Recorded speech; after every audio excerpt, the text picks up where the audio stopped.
할렐루야. 새로운 일주일 오늘 한글날입니다. 오늘도 주님의 말씀과 함께 힘차게 하루를 시작해서 승리하는 그런 멋진 하루가 되시기 바랍니다. 찬양 드리겠습니다. 찬송가 425장입니다.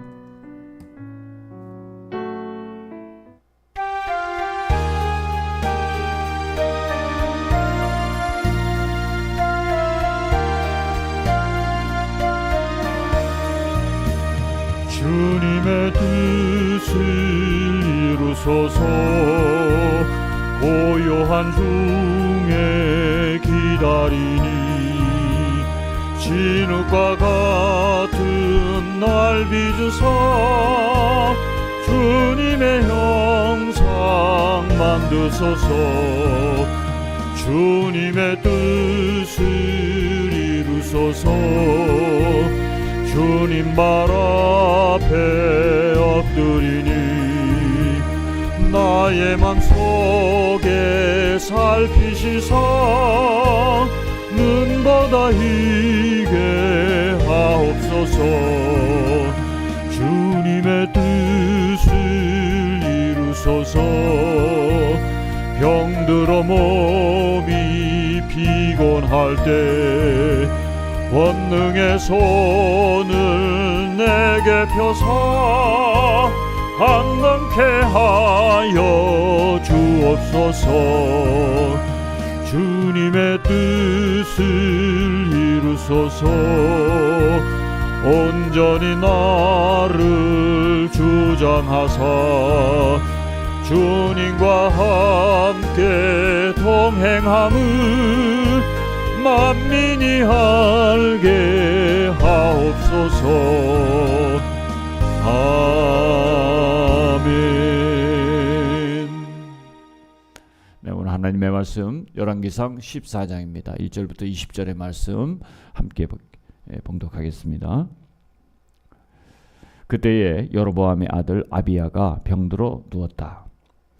여로보암이 자기 아내에게 말하였다. 변장을 하고 나서시오. 당신이 여로보암의 아내라는 것을 사람들이 알아차리지 못하도록 하고 실로로 가시오. 거기에는 아이야 예언자가 있어.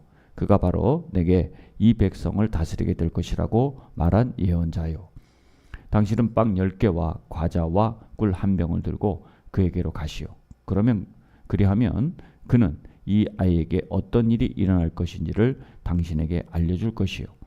여로보암의 아내는 그와 같이 하고 실로로 가서 아이야의 집에 이르렀다. 아이야는 나이가 들어서 눈이 어두워졌으므로 사람을 잘 알아보지 못하였다. 주님께서 아이야에게 미리 말씀하셨다. 여로보암의 아내가 자기의 병든 아들의 일을 물으려고 네게로 올 것이다. 너는 그에게 내가 일러준 대로 말하여라. 그는 올 때에 변장을 하고 다른 사람인 것 같이 차릴 것이다. 왕의 아내가 문에 들어설 때에 아이야는 그의 발소리를 듣고 이렇게 말하였다. 여로보암의 부인께서 오신 줄 알고 있습니다. 들어오십시오.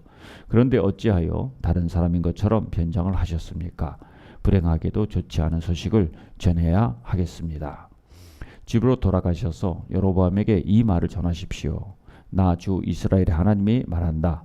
내가 너를 백성 가운데서 높여서 내 백성 이스라엘의 지도자로 임명하였고 다윗의 가문으로부터 왕국을 쪼개어서 내게 주었지만 너는 내 종 다윗처럼 살지 않았다. 다윗은 내 명령을 지키고 내가 보기에 올바르게 행동하였으며 마음을 다해서 나를 따랐다.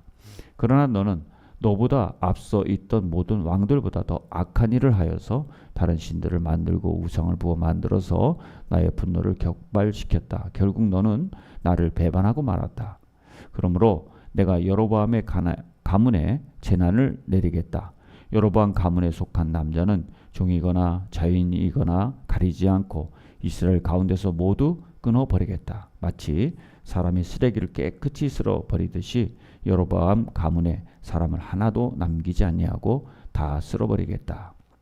여로보암에게 속한 사람으로서 성읍 안에서 죽은 사람들은 개들이 먹어치울 것이고 성읍 바깥에 들에서 죽은 사람들은 하늘의 새들이 와서 쪼아먹을 것이다. 이것은 나 주가 하는 말이다. 이제 일어나서 집으로 돌아가십시오. 부인이 성읍 안에 들어설 때에 아이는 곧 죽을 것입니다. 그런데 온 이스라엘은 그의 죽음을 애도하며 장사를 지낼 것입니다. 여로보암 가문에서는 그 아이만이 주 이스라엘의 하나님께서 보시기에 착하게 살았으므로 여로보암의 가문에 속한 사람 가운데서 그 아이만 제대로 무덤에 묻힐 수 있을 것입니다. 주님께서는 이스라엘을 다스릴 또 한 왕을 세우실 터인데 그가 여로보암의 가문을 끊어버릴 것입니다. 이 일은 오늘 지금 이 순간에 일어날 것입니다. 주님께서는 이스라엘을 쳐서 물가의 갈대가 흔들리듯이 흔들리게 하실 것이며 그들이 아세라 목상을 만들어서 주님의 분노를 샀으므로 조상들에게 주신 이 좋은 땅에서부터 이스라엘을 뿌리째 뽑아내어서 유프라테스 강 저쪽으로 흩으실 것입니다.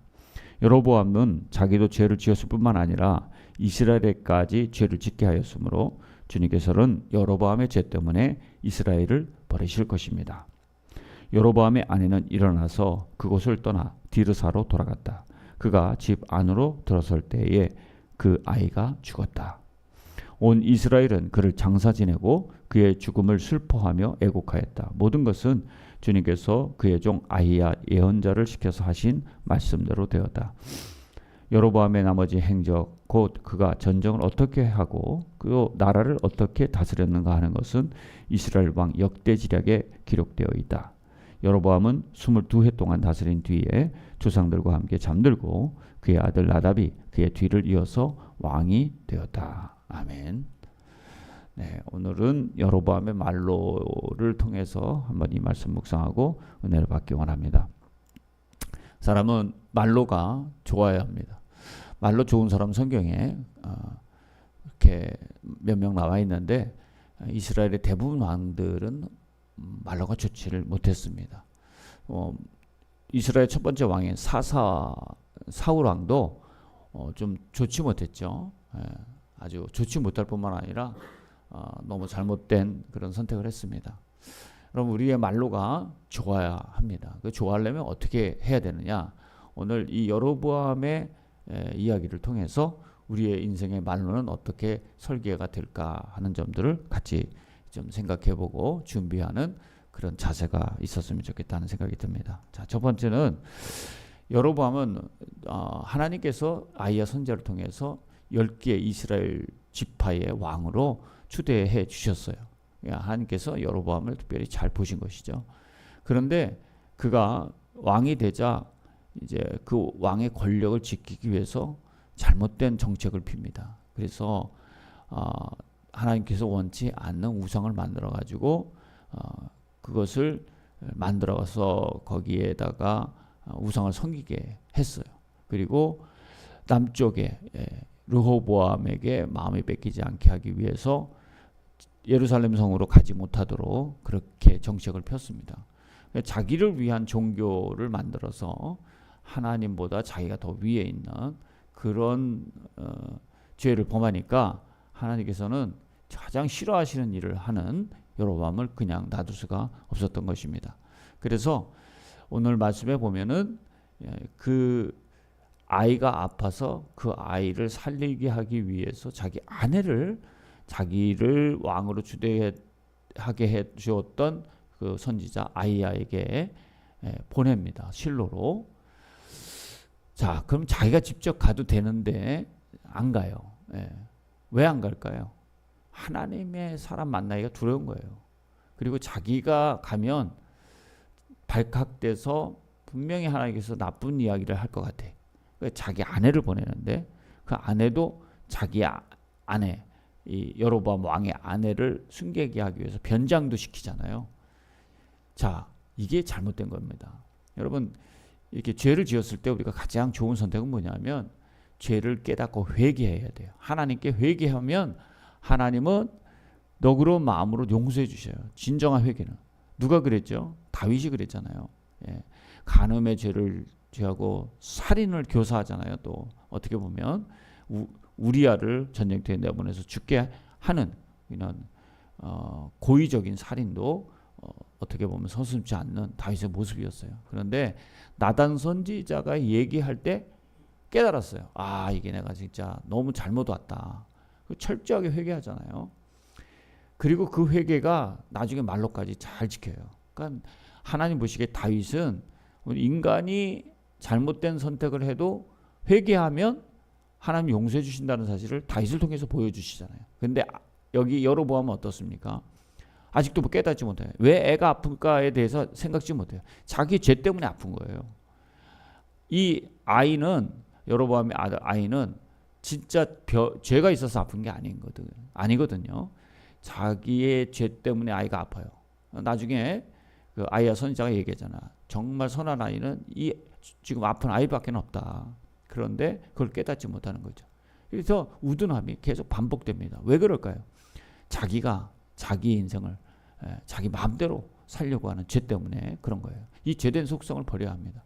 우리가 반복된 우둔한 결과를 맞이하지 않으려면은 철저하게 내가 죽어야 돼요. 나는 그래서 하나님의 은혜로 살아가는 존재다라는 사실을 분명하게 고백하고 어떻게든 하나님 뜻이 나에게 무엇일까를 우리가 매일 묵상하는 일은 그래서 굉장히 중요한 것이에요. 그래야 우리 삶의 우둔함, 미련한 선택을 하지 않는 그런 하나님의 은혜가 늘 계속 되어진다는 사실입니다. 자, 두 번째 우리가 살펴볼 것은 자기의 죄, 여로보암의 죄 때문에 자기 가문이 끊어질 것이라고 이제 이렇게 말씀하고 있는데 오늘 성경 본문 말씀에 보면 이렇게 얘기하고 있어요. 그러므로 내가 여로보암의 가문에 재난을 내리겠다. 여로보암 가문에 속한 남자는 종이거나 자인이거나 가리지 않고 이스라엘 가운데서 모두 끊어버리겠다. 마치 사람이 쓰레기를 깨끗이 쓸어버리듯이 여호와의 가문에 여로보암 가문에 사람을 하나도 남기지 아니하고 다 쓸어버리겠다. 그 여로보암에 속한 사람으로서 성읍 안에서 죽은 사람들은 개들이 먹어치고 성읍 밖에 들에서 죽은 사람들은 하늘의 새들이 와서 쪼아 먹을 것이다. 이것은 나 주가 하는 말이다. 분명하게 아이야 선지자가 여로보암의 아내에게 하나님의 말씀을 그대로 전달합니다. 자, 여기 보시면은 이제 10절의 말씀에 어떻게 얘기하냐면 거기에 있는 종들까지도 다 쓸어버리겠다. 하나님께서 그 가문에 속한 가문을 도와준 사람까지 무슨 죄가 있습니까? 그 사람들이. 그죠? 근데 여로보암의 죄 때문에 이런 하나님의 심판을 받게 되고 그 가문이 완전히 죽어야 돼요. 아들 하나만 이제 나중에 이어요. 그리고 이대째 끝납니다. 여로보암의 죄 때문에 그렇게 가문 하나가 전체로 끝나게 되는 것이죠. 여러분, 그런데 다윗을 한번 또 비교해 보면 다윗은 그렇게 하나님께 진실되게 했기 때문에 남유다의 자녀들은 다 다윗의 자녀들이에요.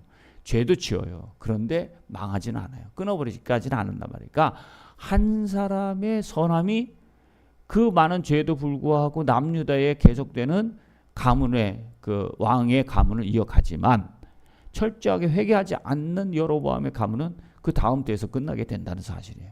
그러니까 내 죄가 한 가문을 어떻게 번성시킬 수 있는가, 또 어떻게 하나님 앞에서 죄를 받게 할 수 있는가, 이건 나의 하나님 말씀대로 어떻게 살아가냐 하는 게 굉장히 중요하다는 사실이죠. 오늘 여러분의 가문이 복을 받으려면 여러분이 철저하게 하나님 뜻대로 사시면 되는 겁니다. 간단하죠. 여러분의 가문이 하나님의 뜻 가운데 축복받는 가문이 되시기를 축복해요. 세 번째는 여로보암의 죄 때문에 여기 지금 뭐랄까 두 곳에 하나님의 형상이라고 해서 금송아지를 만들어 가지고 그렇게 했잖아요. 근데 이 금송아지가 하나님이 아니에요. 그죠? 그리고 거기다 제단을 만들고 이렇게 하는데 여로보암 자기만 타락한 게 아니라 이스라엘 백성들을 타락시키잖아요. 그러니까 이스라엘 전체가 이제 멸망합니다. 그래서 나중에 아수르라고 하는 나라에 흔들려요. 엄청나게 패배를 당합니다. 근데 그 전에 이제 그 뒤에 내용에 나와 있겠지만 우리가 내일 살펴보겠지만은 그 르호보암의 아들이 또 왕이 되는데 그 아들과 여로보암이 말년에 전쟁을 해요. 근데 철저하게 집니다. 여로보암이. 하나님께서는 르호보암의 아들에게 힘을 실어주고 그래서 세력이 약화돼요. 그처럼 자기 자신도 말로가 힘들지만 그러나 나라도 전체도 운명을 아주 어렵게 되어지는 그런 운명을 받게 되었다는 사실입니다. 한 사람의 죄로 인해서 한 나라가 흥망성쇠가 달려 있다는 거예요. 특별히 왕으로서의 책임을 다해야 한다는 사실이죠. 우리도 어떤 단체에 내가 어떤 책임을 맡고 있다면 그게 굉장히 무거운 거예요. 그런데 어떻게 그것을 이길 수 있느냐? 하나님의 뜻대로 하면 되는 것입니다. 그래서 16절에 이렇게 말씀하고 있잖아요. 여로보암은 자기도 죄를 지었을 뿐만 아니라 이스라엘까지 죄를 짓게 하였으므로 이것이 잘못된 거죠. 죄를 짓게 했다는 거예요. 성경 분명히 여로보암이 죄를 이스라엘 전체에 짓게 했다. 책임을 분명하게 명확하게 밝히고 있습니다. 주님께서는 여로보암의 죄 때문에 이스라엘을 버리실 것입니다. 그래서 BC 722년에 아수르에게 멸망을 당하고 그 전에 130년 동안을 시달립니다. 그 다음에 시삭이 와가지고서 괴롭혀요. 애굽의 나라가. 이런 일들이 계속해서 벌어지는 것이죠. 오늘 우리의 삶이 어떻게 되는가 한번 우리 결론을 생각하면 영적으로 우둔한 여로보암은 변장하면 하나님의 사람인 아히야가 못 알아볼 거라고 생각해요. 속이면서 사는 거예요. 이렇게 하는 거 하나님 모르시겠지. 여러분, 사람은 속아도 하나님은 모두 다 아십니다. 우리의 삶이 그대로 하나님께 다 완전히 민낯으로 다 벌거벗은 상태로 다 드러난다는 사실을 우리가 기억해야 돼요. 하나님 언제나 우리를 보고 계시고요. 그것 때문에 무서워서가 아니라 우리를 지키시는 하나님이다 라는 사실을 기억하면서 우리가 언제나 어디서나 진실되게 하나님 앞에서 살아갈 수 있는 사람이 된다면 우리는 곁길로 가다가도 올바로 주님께 회개해서 하나님의 지혜와 은혜로 다시 은혜를 그 축복을 누릴 수 있는 그런 삶을 살게 될 줄로 믿습니다. 우리의 우매함이 끝나기를 바라고 하나님의 지혜로 여러분들이 승리하는 인생이 되기를 축복합니다. 하나님 감사합니다. 여로보암의 우둔함이 계속돼서 자신의 가문은 물론이고 이스라엘 전체가 멸망받게 되었음을 깨닫습니다. 오늘 저희의 삶에도 나 한 사람이 얼마나 중요한가는 것을 깨닫습니다. 잘못됐을 때 즉시 회개하고 주님의 뜻대로 순종하는 삶을 다시 실천하게 도와주시옵소서. 날마다 주님의 말씀을 묵상해서 내가 죄짓지 아니하고 하나님의 뜻 가운데 하나님의 뜻을 이루는 귀한 삶을 삶으로 이 땅에 사는 동안에 하나님께서 임명하신 그 사명을 끝까지 잘 완수해서 나를 통해서 하나님의 선함과 또 하나님의 축복이 흐르는 통로로 사용되는 축복이 있게 해 주시옵소서. 이번 주에도 아버지 하나님의 은혜가 폭포수처럼 쏟아지게 도와주시옵시고 하나님의 은혜로 살았다 하는 놀라운 간증의 감사가 더 많아질 수 있도록 인도해 주시옵소서. 예수님의 이름으로 기도합니다. 아멘. 내일 새벽 5시에 뵙겠습니다.